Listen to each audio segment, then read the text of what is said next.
This is Top Accolade African News Updates. I am Soibifa Jackridge.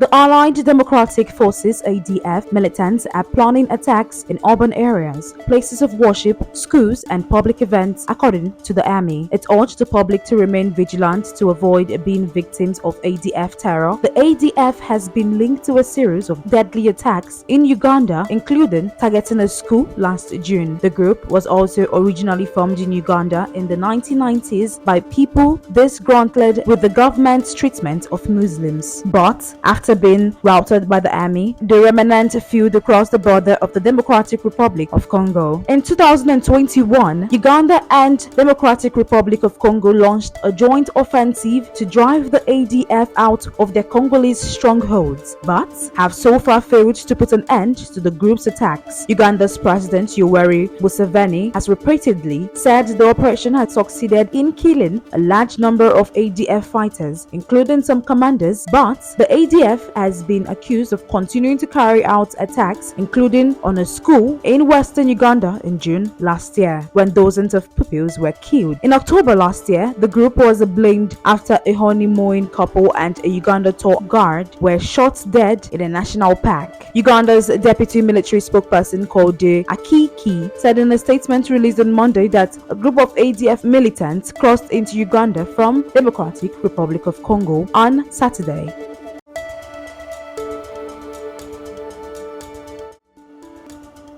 MPs have rejected the House of Lords changes to the Rwanda bill, which aims to deport asylum seekers to the East African country. They voted down all 10 amendments, including allowing courts to question Rwanda's safety in a series of votes. The draft legislation will now be sent back to the Lords with its original wording. On Wednesday, peers will decide whether to try to amend it again before Parliament's Easter break. The proposed law aims to ensure the UK can deport asylum seekers to Rwanda by declaring it to be a safe place. Downing Street has said it still believes that there is time for deportation flights in Rwanda to start before June. The Supreme Court previously ruled the Rwanda plan unlawful on the grounds it could lead to human rights breaches. Labour says each deportation will cost as much as sending 6 people to space. Michael Tomlinson, Home Office Minister, told the Commons on Monday that the safety of Rwanda asylum and immigration bill was an essential element of protecting the UK's borders. He said that the bill did not conflict with the government's international obligations.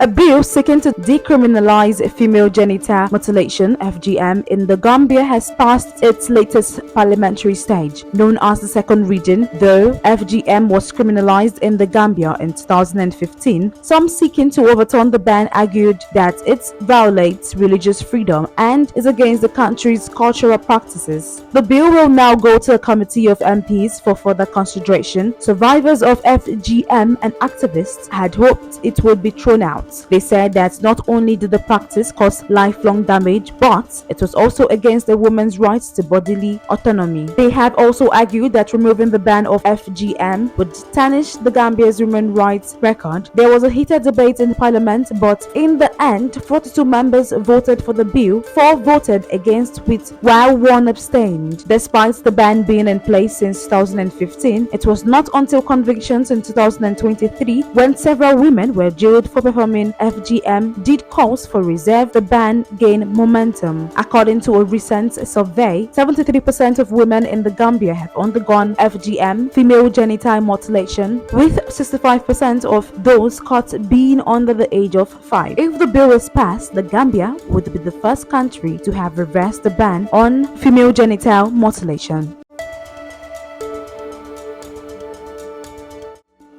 Ethiopia's biggest commercial bank is scrambling to recoup large sums of money withdrawn by customers after a system glitch. The customers discovered earlier on Saturday that they could take out more cash than they had in their accounts at the Commercial Bank of Ethiopia (CBE). More than $40 million, that is 31 million euros, was withdrawn or transferred to other banks, local media reported. It took several hours for the institution to freeze sanctions. Much of the money was withdrawn from state-owned CBE by students. Bank President Abesano told journalists on Monday. News of the glitch spread across universities, largely via messaging apps and phone calls. Long lines formed at campus ATMs, with a student Western Ethiopia saying people were withdrawing money until police officers arrived on campus to stop them. At least 3 universities have released statements advising students to return any money not belonging to them that they may have taken from Commercial Bank of Ethiopia, but it is not clear how successful the bank's attempt to recoup their money has been so far. That is the size of top accolade African news updates. You can follow us on our social media platforms as displayed on your screen. Happy Tuesday.